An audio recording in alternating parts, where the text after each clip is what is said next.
Clear prop. Star 73, Yankee number 2, following twin traffic, 3 mile final, clear subfield. 1 Charlie Bravo, exit in runway 25, going 4 mile final. This is Behind the Prop with United Flight Systems owner and licensed pilot Bobby Doss and his co-host, Major Airline Captain and designated pilot examiner Wally Mulhern. Now let's go Behind the Prop. What's up, Wally? Hey, Bobby, how are you? I am fantastic, as always. As we are creeping into the summer and people are flying probably 4 more hours a day, Wally, than they have been through the fall and winter, we have become very busy. Check ride backlog is immense.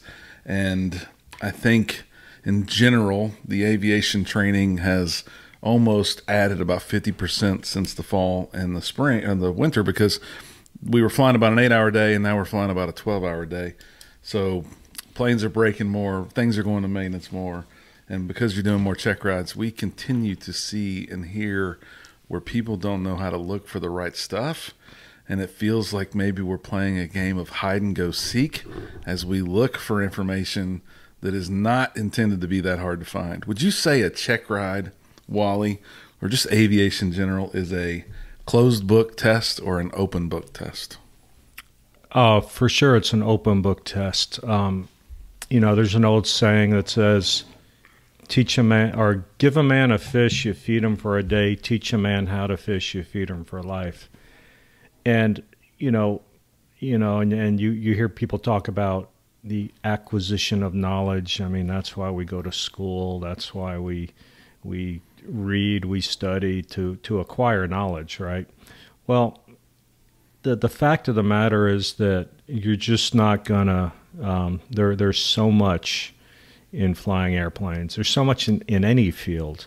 You're not going to know everything. I was talking to a gentleman the other day who is actually making a career change.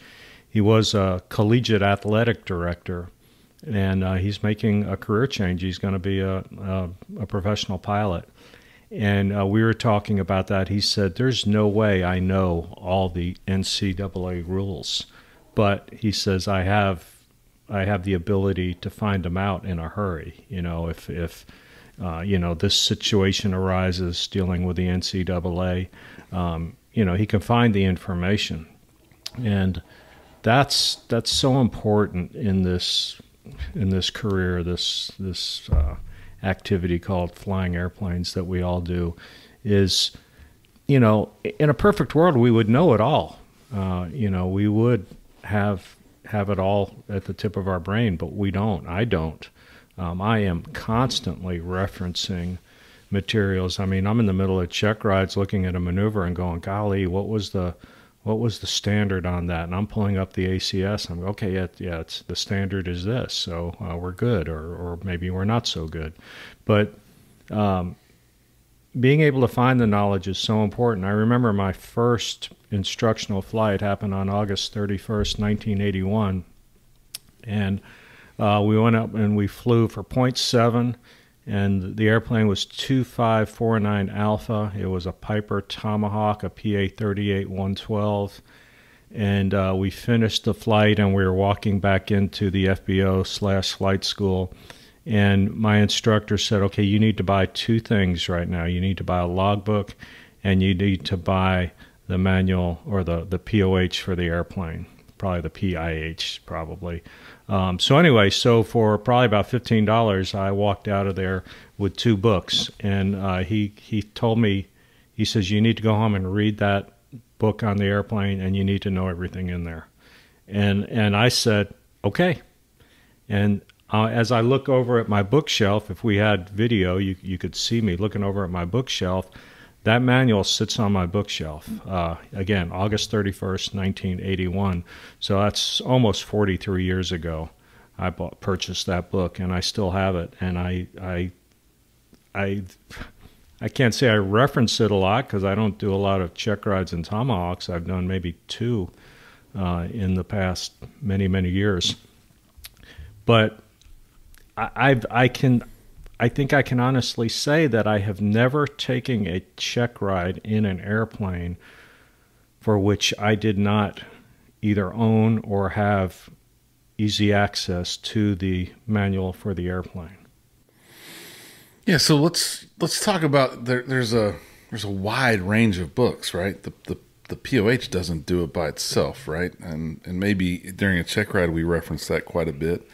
But in general, if we break down kind of quote unquote the reference material for a private pilot, we're not going to get into all the ratings and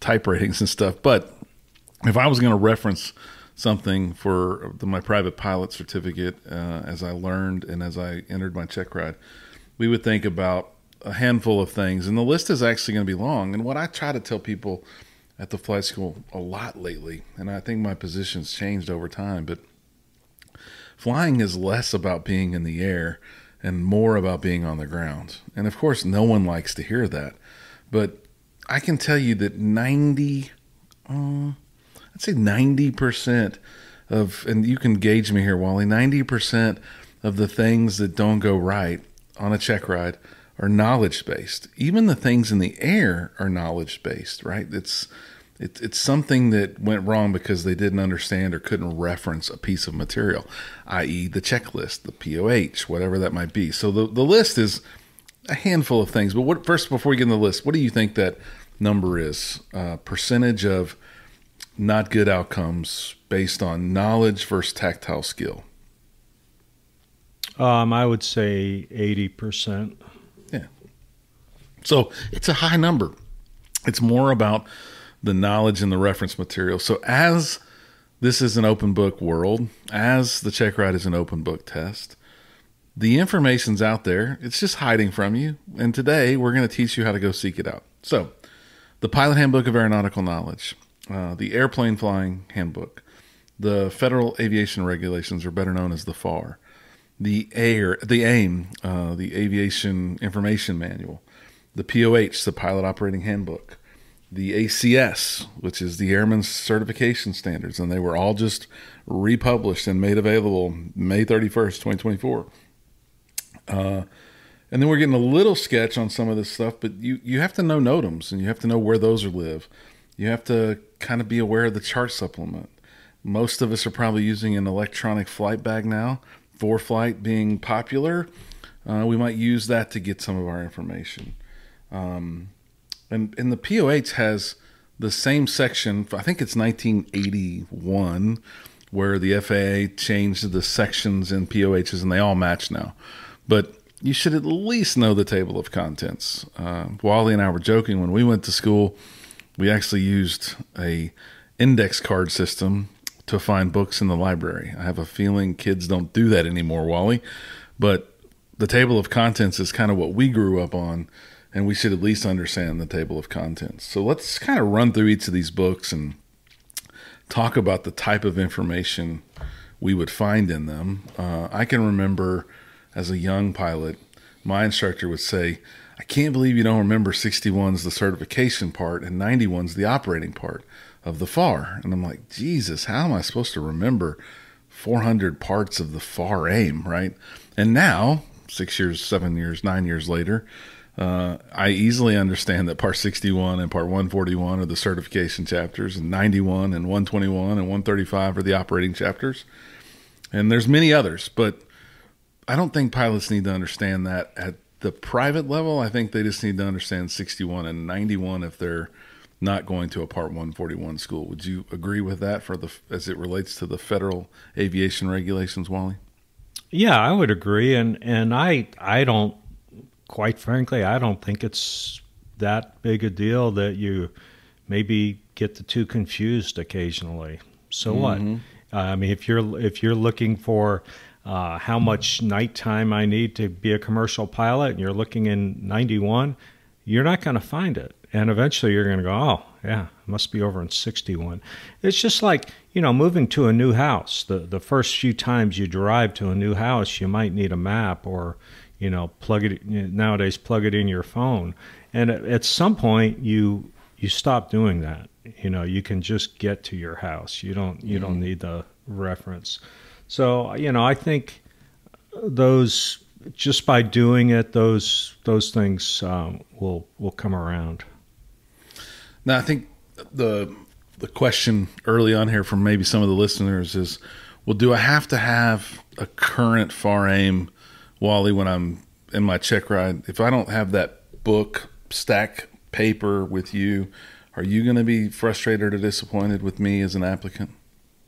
No, as the a paper copy. I mean, nowadays with the ability for digital, there is no excuse. I mean, you should have the up-to-date information. I mean, I again, as I look over my bookshelf, I see an older FAR-AM actually from 2014, but you know, the copy I have on my iPad is always the up-to-date version. Right. So I think as soon as they print those books, they're probably out of date because something's probably changed. And if there is a digital copy that the FAA always provides, your tax dollars are paying for that. You should always have that at your fingertips. And I think a PDF is much better because, man, it's easy to type in a PDF editor and say commercial requirements or commercial pilot and see a list of all the places and click and jump right to it, right? It's also going to be, if you're playing hide and go seek, that's going to be a lot faster way to find the information for sure. But if we knew the regulations, the FAR, the Federal Aviation Regulations, are really the rules, then I think you can understand that the rules for operating and the rules for certifying are in those books. What's the likelihood that I would find, airport markings in the federal regulations, Wally? Airport markings. Very unlikely. That's not quite a regulation. Now, if you do buy the paper book or even the electronic book, the one I have, it's a FAR aim.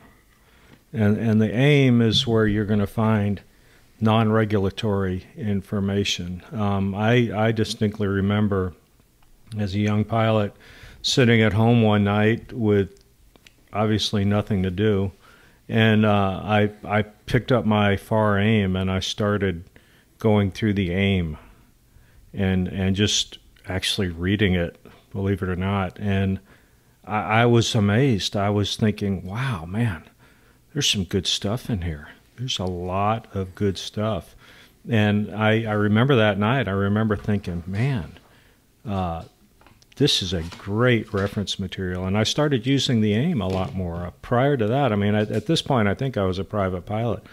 Prior to that, quite frankly, I didn't really use it a whole lot. My instructor talked about it, but I probably didn't really reference it very much. Yeah, I think I actually, the podcast is what made me use the AIM a lot more because there's so much good information out there as it relates to things that are important to us, things that are going to help us either navigate or go through the process of flying an airplane and getting to where we want to get safely. That being said, we have to understand what materials in which book and what we would use those books for. But I would think as a flight school owner, I see a lot of people with a FAR AIM because it's kind of designed to be that book, the printed copy of it, being that reference material for the pilot. But you're not going to find everything in there. And I think that's where the FAA published the Pilot Handbook of Aeronautical Knowledge, or what a lot of us call the PHAC, and the Airplane Flying Handbook, which many of us call the AFH.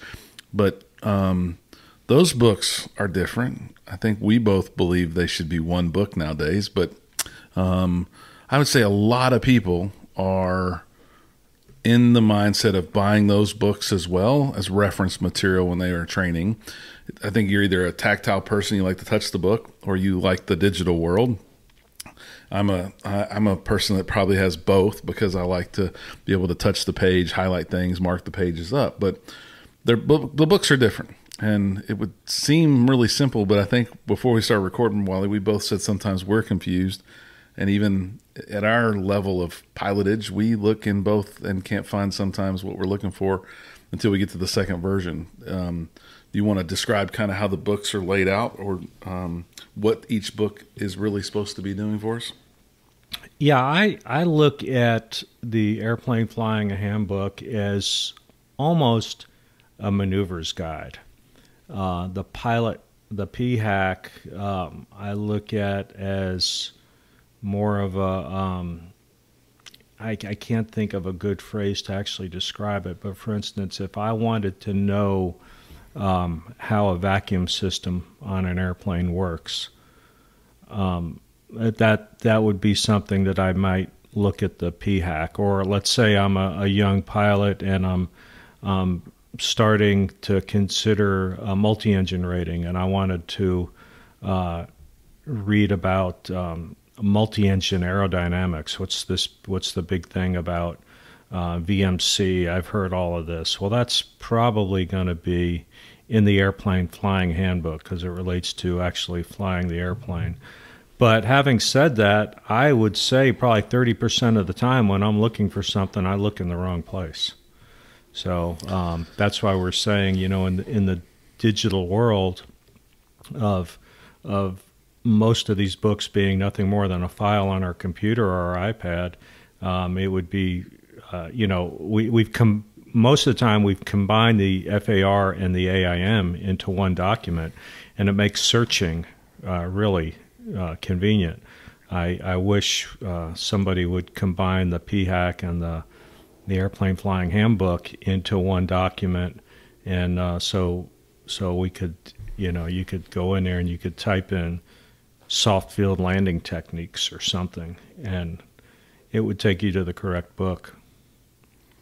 Yeah, just real quick, the Pilot Handbook of Aeronautical Knowledge table of contents is like intro to flying, aeronautical decision making, aircraft construction, principles of flight, aerodynamics of flight, flight controls, aircraft systems. It's really the reference, in my opinion, for the pilot, how the pilot would do things.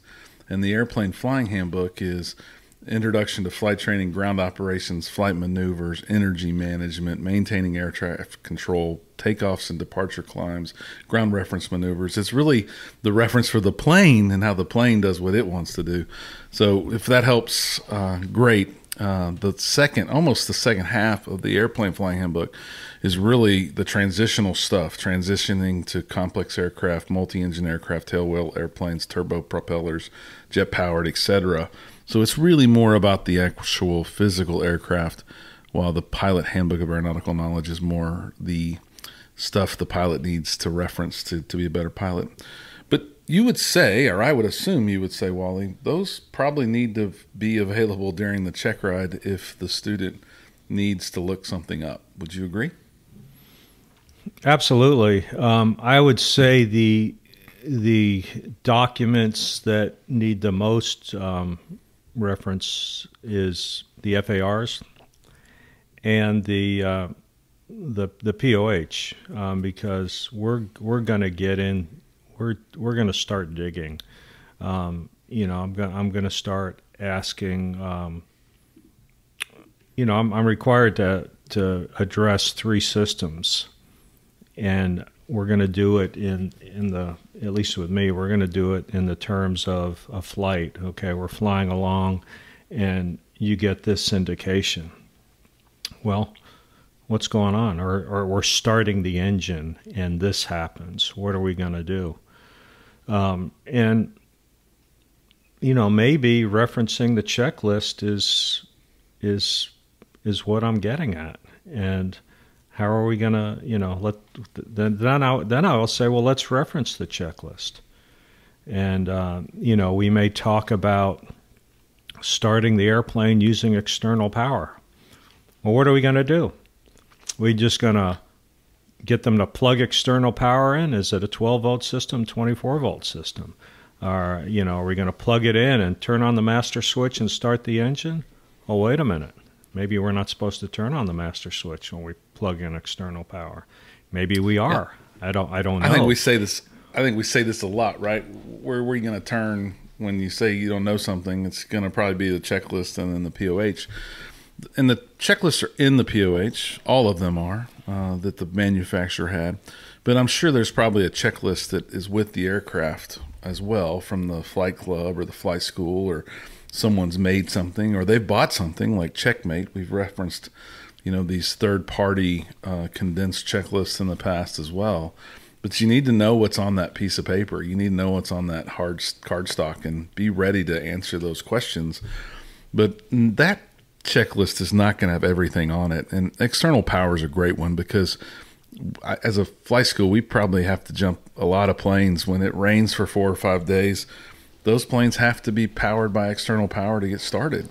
And it's shocking. A lot of people think if you plug that into that external port that the battery's charging. But that external port is designed to forego the electrical system, meaning the battery, and provide power directly to the system itself to start for the starter and the ignition switch and those sorts of things. So the battery's not even involved when that external power is plugged in. And master switch off is one of the things that I think confuses a lot of people. That it's not every plane, but a lot of planes do not need or want the master switch to be turned on while you use external power. So in the POH, again, since about 1980-ish, the table of contents has been the same. General, limitations, emergency procedures, normal procedures, performance, weight and balance, airplane systems, handling, service, maintenance, and then supplements. And I think we did an episode a year or so ago on just the POH and all the information in it. But it's your reference for performance, emergencies, checklists, normal stuff.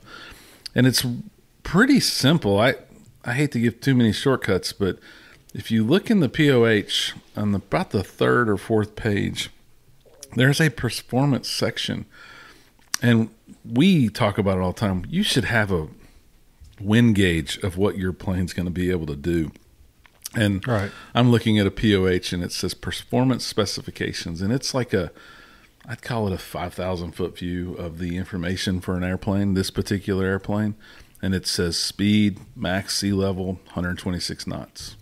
Cruise, 75%, 124 knots.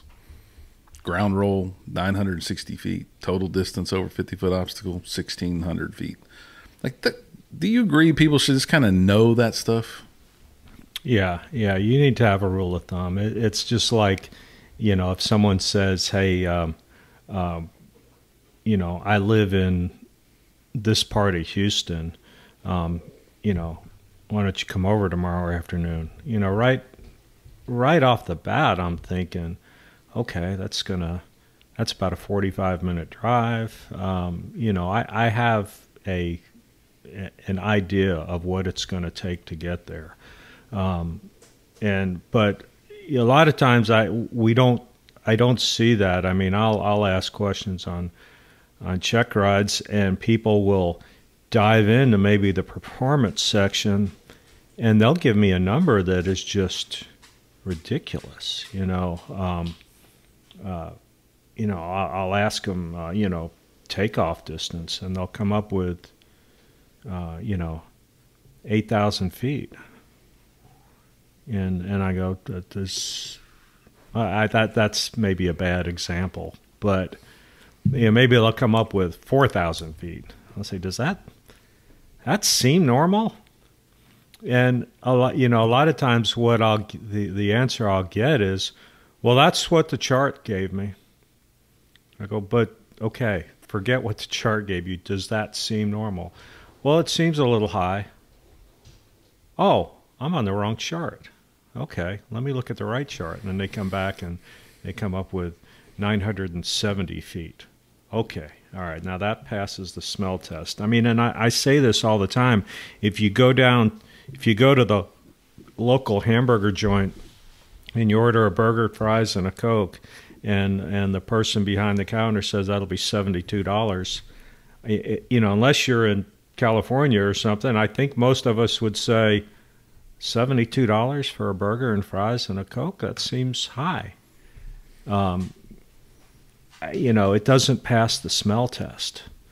So, we do need to have an idea of what the performance of the airplane is. If someone says, hey, can you fly me to a city? And you have an idea, well, that city is 208 miles away. In most of our single-engine 172 Warriors type airplanes, okay, that's probably going to take around 2 hours. And so when we do our calculations and we come up with 5 hours and 12 minutes, I think we need to look at things and say, wait a minute, that just doesn't pass the smell test. For sure.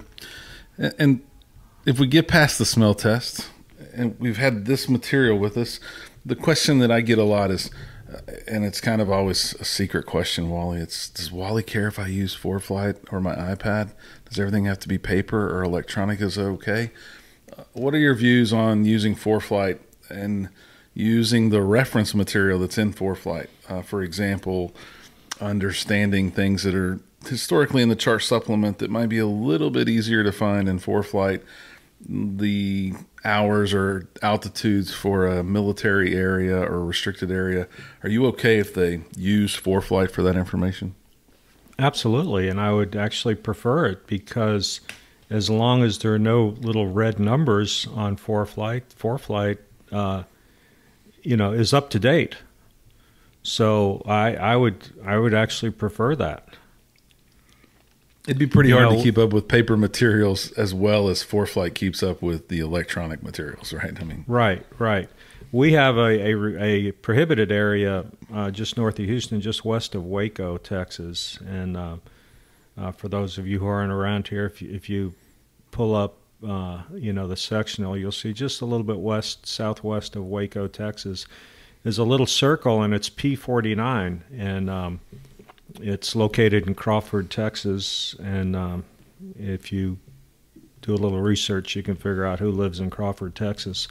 But anyway, it's a prohibited area, and on most of my private and commercial check rides, I'll talk about that area. I say, okay, we're on our cross-country flight. We're at 6,500 feet. Can we fly over this? And of course, the answer almost 90% of the time from everybody is absolutely not. It's prohibited. We can't fly over it.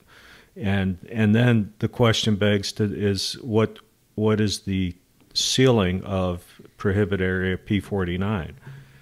And, then, it goes up to 60,000 feet. It goes up to 18,000 feet. I get all kinds of answers. And really, if you just tap on the circle at about 4 o'clock, it just pops up and it tells you. You click on P49 and it will tell you it's the surface up to 2,000 MSL. So it's 6,500 feet. We're fine flying over that.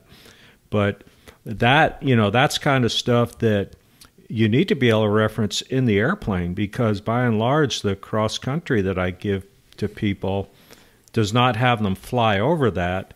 And, we start talking about the sectional and the chart, and I say, okay, we're off course for whatever reason. There were some clouds, so we ended up deviating a little bit to the west, and we're over here.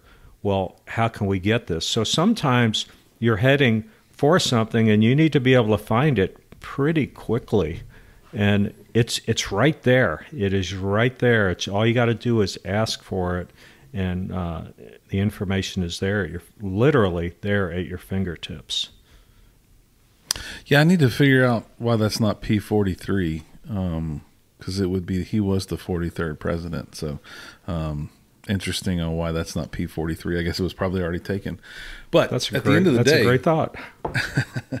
At the end of the day, ForeFlight's good for you. There are probably DPs that maybe don't still agree with that thought process. If they don't, you need to be able to understand the information and know that where that information could be found.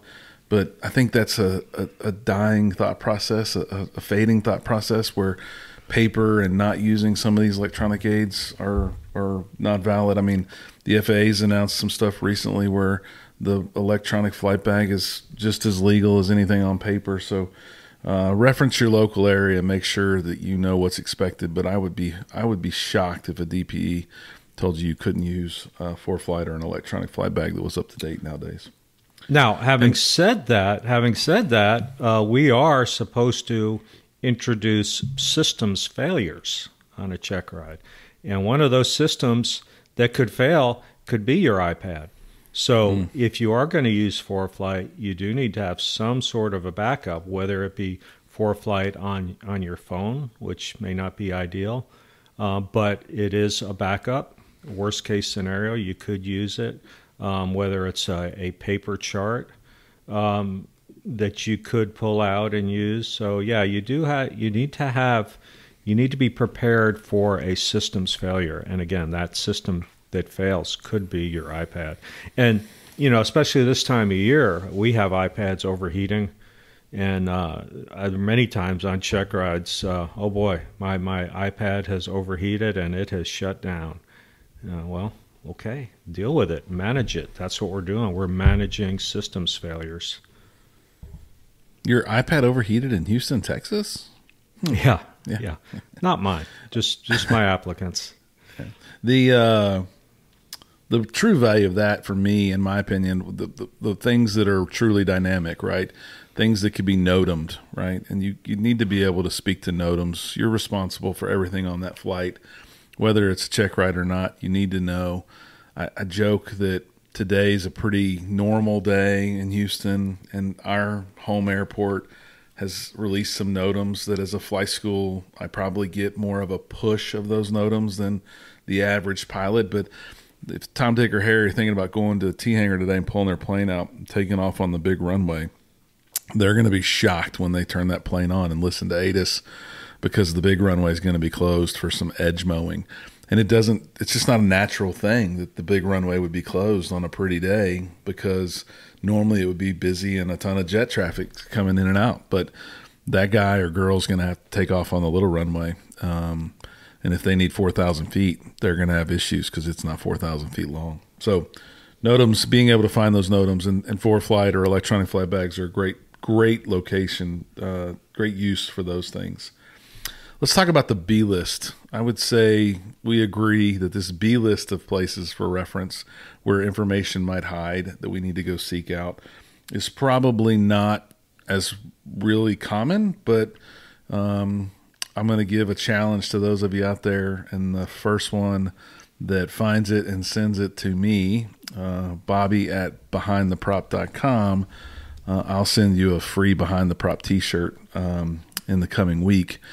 First come, first serve. But if you find this answer, you'll have to use some more reference, I would assume. And you'll probably try Google, but Google's not going to be able to find it. And I'll have to do a little bit of looking here. But on the sectional around our airport, which is Kilo Delta Whiskey Hotel, you're going to find a number that is going to be on the airport, kind of midfield in the sectional.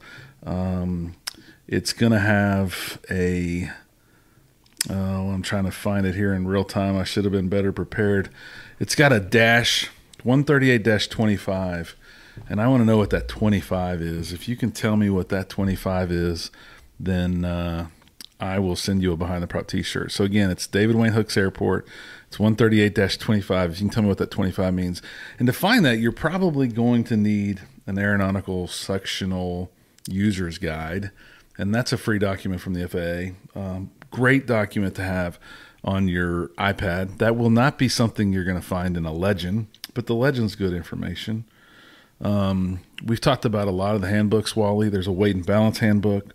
There's an aviation weather handbook. There's a risk management handbook, all of which should be used. And this podcast would be 4.5 hours long if we tried to talk about all the advisory circulars that you would gain benefit from, that would tell you some pretty important information. We had Pat Brown on the show a while back, and we were talking about non-towered airport operations. There's an advisory circular 90-66 that talks about non-towered airports. If you really wanted to dive deep into how to operate at a non-towered airport, that advisory circular would be very helpful.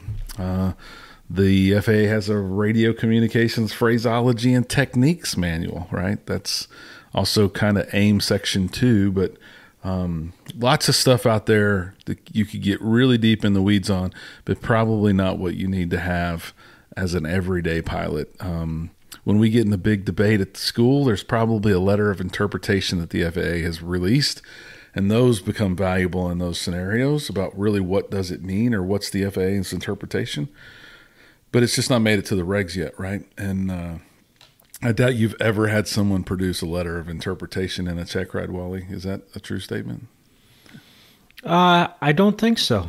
There you go. Not yet. Not yet. So 1,000 in, not that big of a deal, not the important document, but we call that the B list. There's a million little reference materials out there. We would both agree that Google's your friend, but Google's not 100% accurate. I actually gave some information yesterday to someone that wasn't accurate because I was reading someone else's summary of a big document and they made a mistake. So while it might be a way to help you find where stuff is, it might not always be exactly accurate. True statement? Yeah. Oh, I think Google is an excellent reference to find the information. In other words, if you're struggling, you're going, golly, where in this book are the oxygen requirements? Maybe Google FAR oxygen requirements, and it's probably going to lead you to Part 91, whatever the particular reference is. Then pull out your FAR and pull up 91 dot whatever, and go from there. I wouldn't ask Google what are the oxygen requirements, because you may get somebody's website and the information, maybe just flat out wrong, but the other thing is it may be outdated. I mean, you may get a website from 2004, 20 years ago, and the information has changed. So use Google to find the reference and then go to the reference, if that makes sense. Any parting tips, Wally, for people on a check ride and the information that may be needed to be found that they're going to have to seek out? Yeah, well, I just, you're not going to know everything, but being able to find the information is what is key. So many of us as instructors, we just want to teach the information. We want the student to know the information. As students, we study, and maybe studying, for instance, if you're looking at the POH, if you're going to study the POH, maybe something that would be really accurate, really good to study would be the table of contents, just so you know what is available in the POH. In other words, what performance charts do I have? Do I have a performance chart in my POH that references landing distance with no flaps? Some airplanes do, some airplanes don't. And it would be nice to know, no, I don't have that in this airplane, or I do have this in this airplane. But, it's just important to be able to find the information. I remember a young man a couple months ago, we were talking about a no flap landing in the particular airplane because this airplane had no flaps, electric flaps. And so I said, okay, if we have a total electrical failure and we're coming in with no flaps, how much more runway are we going to need? And I look over and he's got the FAR AIM out. He's looking for landing performance. He's looking for a percentage of extra runway he needs for this particular airplane in the FAR AIM. And I'm it was a head scratcher. He never found it. He finally ended up in the POH, and he got the answer. But I was a little bit perplexed. I'm thinking, golly. Yeah, I know there's a couple of 172s, I think, in our fleet that don't require flaps on either the soft field or short field, right? And my parting tip would be, if you put in 10 degrees of flaps and the DP says, are you sure that's correct? You might want to go look that up somewhere before you finish the answer to that question. Because there are variances, and while that seems crazy in a 172 versus a 172, it is the case. It's design characteristics, and the manual says use them and not to use them in different scenarios. So you should be able to reference that material and find those answers, and it will make you a better pilot. It will make you a safer pilot. And as I truly believe, it's more important to be on the ground learning that stuff than in the air learning that stuff. And no matter which one of those you are, make sure you stay behind the prop. Thanks for listening. Thanks for checking out the Behind the Prop podcast. Be sure to click subscribe and check us out online at BehindTheProp.com. Behind the Prop is recorded in Houston, Texas. Creator and host is Bobby Doss. Co-host is Wally Mulhern. The show is for entertainment purposes only and is not meant to replace actual flight instruction. Thanks for listening, and remember, fly safe.